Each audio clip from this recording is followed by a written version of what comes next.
At a railway station just south of the city of Voronezh, there's a small military camp. The ground's all cut up. A lot of kit's been moved through here recently. It's ended up at this much larger field camp just down the road.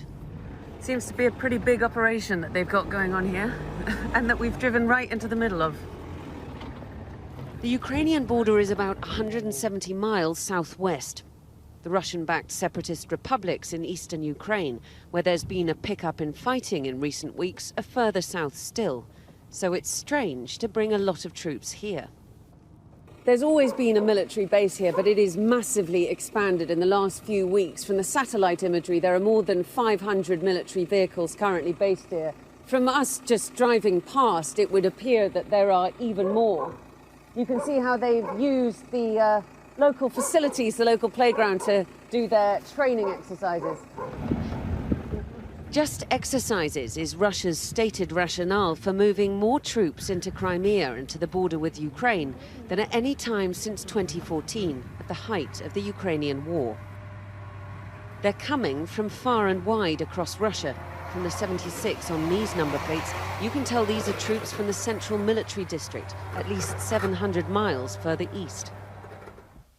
Watering her plants at her dacha right next door, Nina says Ukraine's president should watch his step. Ну, это у них там наверху. Надо узнать. У Зеленского, чем он думает. Он сказал, что я не лох.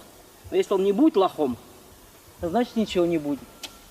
А если будет лохом, значит, может, и будет. President Zelensky visited the front line this week as Germany's chancellor asked Vladimir Putin to unwind his military buildup.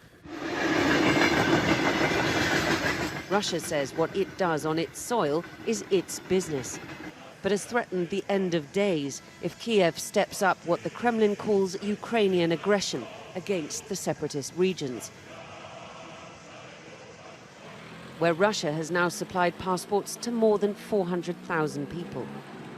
Начало боевых действий – это начало конца Украины. Это самострел, выстрел себе не в ногу, а в висок.